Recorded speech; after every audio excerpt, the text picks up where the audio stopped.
our people, we bring them up, we sell them online in our forums, we do everything, we do proper education to our parents, our brothers, our peers, and everything, and we show them the reality of how things should be.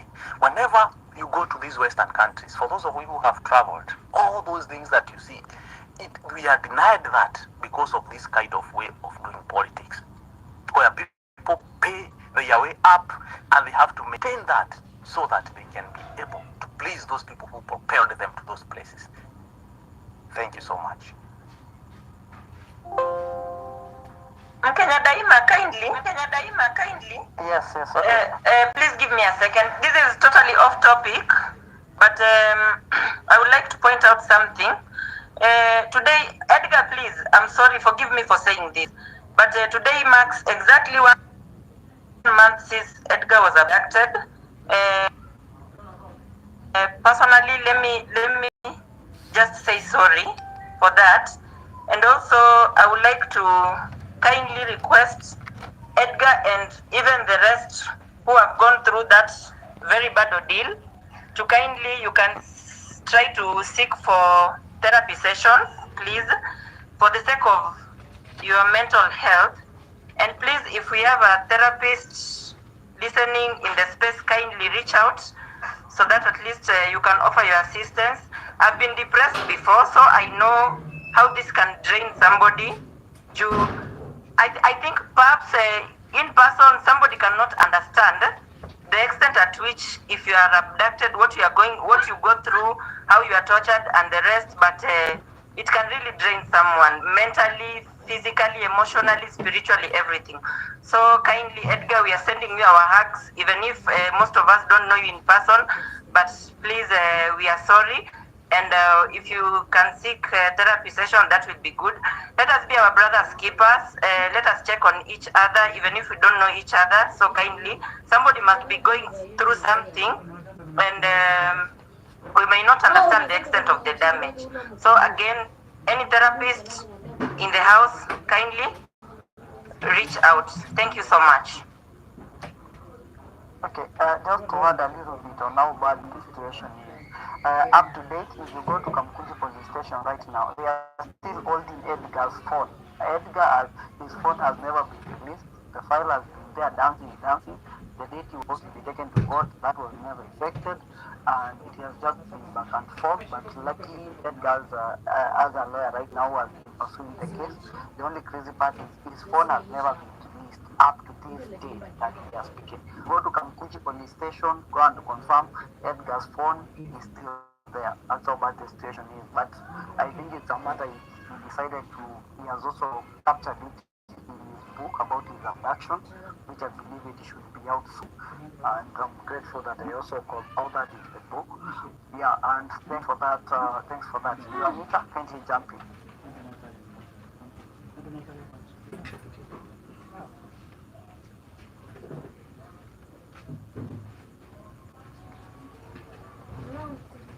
Okay, Caesar, are you there? If Caesar is not there, please home. Okay.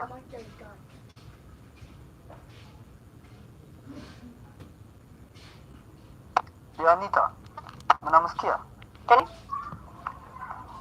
Oh, okay, yeah, okay, we can hear you. Yes. Good evening, everyone. Hope you're doing good. Thank you very much for the platform, Edgar Kenya. First, I would like to say there is nothing new with what Ruto did today. It's something I was expecting, so I didn't get shocked. I was prepared for it mentally. Secondly, there is Chirchir, Kindiki, Duale, Alice Wahome, and I think a couple of 2 or 3 have a hold on Ruto. It's not an easy thing as we are thinking it is. So it's becoming difficult for him to do what Kenyans want and balancing the other side. These people put their money for Ruto to be there, because what I understand about the games of these people, if you check at Duale have been in the previous government still, in the opposition side, like he knows how to deal with the northern part of Kenya. He knows what goes inside the end of there. That's why he was given the defense ministry, because Through that, he can be able to control things from the inside. Secondly, with Kindiki, they have like, I would say they have a game they're trying to play to play as Kenyans. So let's we stand firm. Even if we drop Ruto, let me tell you the truth, people. Even if people still have a hold with the next individual that we're gonna choose, or the people call it a political class. It's a mafia clan. The mafia clan in Kenya operates in a match. They put you in power for them to enrich themselves. It's not about politics. Kenya is about politics. I think that what people don't understand mostly, it's more of a mafia thing. When you look at the things that they do like they install you in power because they'll be able to control you. Let me tell you something. Why Raila has never been able to be installed in power, because Raila has his own way of thinking things. But the problem of him is, whenever things are going like, he feels like I can be there, he diverts the attention to the Kenyans so that Kenyans feel I'm on your side, and then goes back into the department under the tunnel. That's how Raila thinks. Like he can never choose him because he does things his own way, and he knows that's how yeye hushiba. Acha niseme hivyo. Coming to these other people, I'll tell you the truth. We don't have a political class in Kenya. We have a mafia clan, and I'll not fear to tell you that, guys. We have a mafia clan in politics in Kenya. Their work is to protect what they have stolen day in, day out. So when they instill you in power, they get back what they gave you to that power. Ruto has been in this game for a very long time, and he has been amekuwa kipenya katikati mpaka akafika kule on the front seat, and he has made it. I won't lie to you, he has made it. But he thought he could emerge and do things his own way. But now we have this mafia clan, the people who owns the country. We are made to believe that the people who owns the country are the people who are mayors. Yes, they are billionaires, they are there, but these are mafias who control what they want you people to know and what they want the president to say, like their stomach matters. I'll say, and if it's gonna get me into problem, I don't have a problem. The Kenyatta family, the Odinga family, the Moi family, there are a couple of families whom I could say they have the ignorance of the mafias. These mafias are more private than the people we see on the front. Actually, that's what happens. They are more private. You can never know them. You can never run in their things. But that's how they run their things. Why did Ruto tell us he has fired the cabinet? Because that was the only way to try and calm down the system. They told him, okay, this is what the people want, do this. So Ruto is on a balance. First and foremost, yeye ni kichwa ngumu kifike. So wanajaribu kumcontrol na yeye anajaribu kuwa control. So it's becoming a very difficult balance. So I'll tell you the truth, no matter what you do in this country, even if you have a good intention as a politician. I had an argument with some people some days back because they were telling me, oh, our area MCA, our area MP has not done work, and I told them no. The MCA might have good intention going to that post, but the problem comes when the people on top.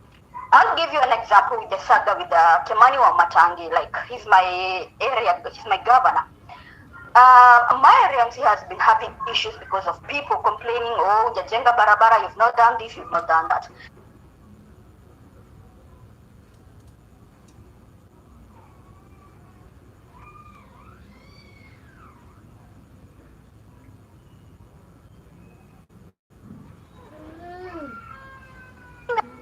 When the cabinet was dismantled, I believed it was because he had seen incompetence in his people, in his team.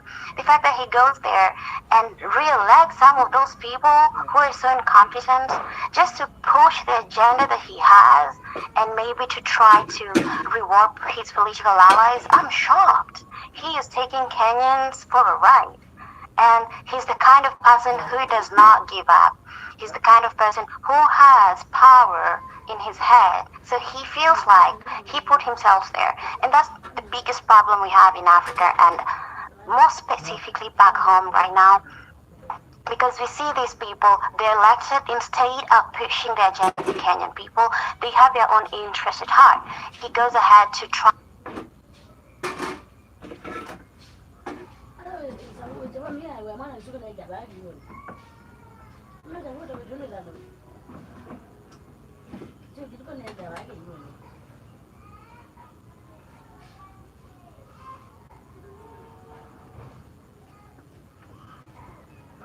Wewe si mwingine nani wewe?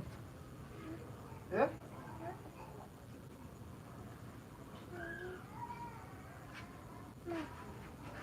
The more you're fighting, the more they're gaining their well, the more things are going their own ways.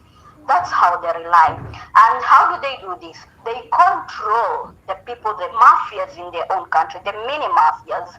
I would like to talk about Boniface Mwangi, Eric Omondi, and a couple of activists. I'm sorry to say so. These are activists that we know, but their mission is to tackle the government, but at the behind the scene, the international bodies are controlling them. I won't lie to you. It's something, or if you do your research, you'll utapata answers zako. That's how the mafia control the people. They have activists who will control things.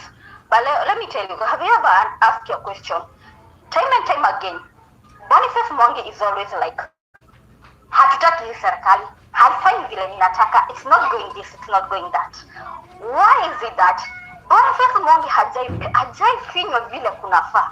Wale wadogo ndio wanafinyangwa. Unajua kuna maswali tunafaa tujiulize kwa hii political class, kwa hii mafia plan ya political game ya Kenya, activism ya Kenya, mbona hajaifinywa? Unajua tunaweza sema it's because yeye ni public and stuff like that. I'm sorry about and stuff like that, but the activism in Africa, it's not activism. It's more of money laundering scheme, second money laundering scheme.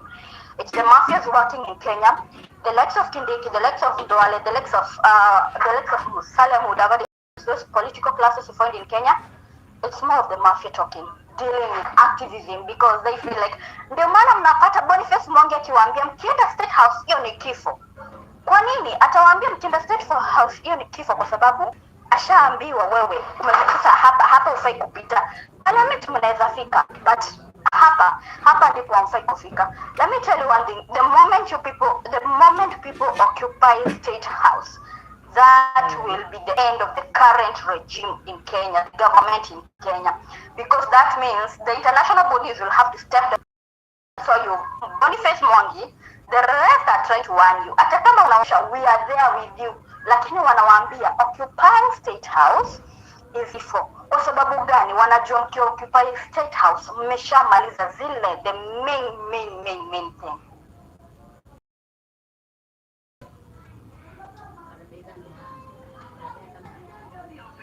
And likely to take over from Justin Biden and Muturi. President Ruto in his list of nominees also issue ya kina Churchill. Ani watu Kenya by the way. Baraza nominated as CS Health. These are big cuts in Kenya. Also a very big cut in Kenya. Churchill amekuwa kwa the government ya anaitwa Kibaki. Proposed to take over the water, sanitation and Ruto and now in Ruto. Churchill ni katia kiti yake. Duale ni katia kiti yake. Also Hamedisa cartels, they are mafias in India always. So they have to control. So I would like to I'm not in the country, that's why I'm telling you. If you want to occupy and if you want to pull down the regime that is there, occupy State House. State House is the only way. Occupying everywhere, I'll tell you the truth, won't make sense. Hawa wanapiga kelele huko, wanapiga kelele occupy here. Like stand I saw, let's occupy what do you call it? Uhuru Park. Occupy Uhuru Park. And because the human rights will still be watching the rest. The others mostly come from the international bodies, like if they wakileta ujinga weni. Hiyo ndio maana mnapatanga Syria, Palestine, Israel, like wanawana. If they resist, kill. It's the order from the international bodies. If they resist, kill. It's the only way they know their power. So they're gonna kill, lie to you. Killing is the only way they know how to silence. And you have seen the masses and everything they done. So someone who like tulipewa Bin Laden, Saddam Hussein, Muammar Gaddafi, these three people were people who are refusing to do their ways. That's why they had to be killed. The moment you refuse to do what they want, they will kill you. So there is leaders in their own ground who will be able to control. They will be able to control. In Kenya, they've been leaders, but Kibaki at least alikuwa anaweza kubalance. Uhuru at least aliweza kubalance, but sasa shida ya Ruto ni moja. Ruto ako na makabisi wengi wenye ameshindwa kucontrol yeye mwenyewe. Ndio maana inakuwa ngumu, ndio maana tunasikia imekuwa ngumu kila mahali, like it's difficult. So I'll urge you, like, if you're gonna occupy State House, the only place that's gonna make Ruto down, and Ruto going down, he will go down with his cartels. Because the main mafia, mimi nasemanga the main mafia, wachana kina hawa cartel kina Dole na wote, the main mafia watamwambia wewe tulikupea hiyo nguvu but umeshindwa kumaintain, so they'll let him drop. Thank you for the platform and wishing you all the best, because if I was in the country, believe me, I could be on the forefront. Thank you everyone for your time. Okay, thank you. The message is clear, and the only mission that we have right now is to occupy State House. I've heard people like Komondi, people like Mwanji. One thing I've always said, hata ukikuja na your own agendas na nini, but I'm only every voice yenye ina support our agenda, it's okay. Ikifika mahali ianze kuongea ujinga, we drop that voice. So we are getting every energy that we need to the platform. The only thing we should avoid is those external voices trying to listen to us. Because I think we know in a Boniface Mwangi minutes now, we know the rest of the people for minutes now. Yet it's now your side, we already know about them. But as long as they are pushing for the agenda, it's good. But when you come out to you can't occupy State House, you can't do this, then now we know when to drop such voices. So that was very important, and the message is one. The message for today is let's occupy State House. These ideas mingi zenye tunafanya ni unnecessary. Let's gather, let's see how we'll be able to get to match to states and have a conversation. We are not there to destroy anything. We just want to have a conversation with Ruto so that we can have an understanding. Sababu I think hizi vitu zenye tunaandika huku kwa online wakati mwingine ni kama only messages, because we can't tell you something different, then you go right there, then you do something completely different. Tunakwambia tutaki kila kitu umewarudisha, hatutaki kina chill umewarudisha. Sasa we going to have a conversation with you. I think the only way we can have a conversation with William Ruto, tuende pale tuongee naye. Meanwhile, I will just be requesting a small help from the guys who are on the space and they are listening. Apart from being an activist, I'm usually a software engineer, and one of the platforms that I've developed alongside my co-founder is called Condition, and it was picked up by Total Energy. I will be requesting for your support via both, and I've pinned it on my pin street, on my profile. You could check my pin street. Just sign up and you like. That's how you are voting for the platform to understand challenges. So it's one of a very good disruptive idea, and I worked on that project. And so that's all I'm requesting from Kenya. Then meanwhile, let's continue with Ramadan.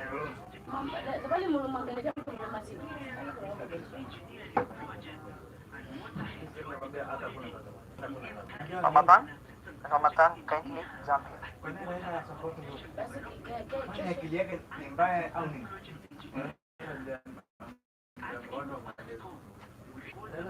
Good evening, everyone. Hello. Yes, continue. Okay, thank you, Edgar and Mkenya Daima, for giving me this opportunity.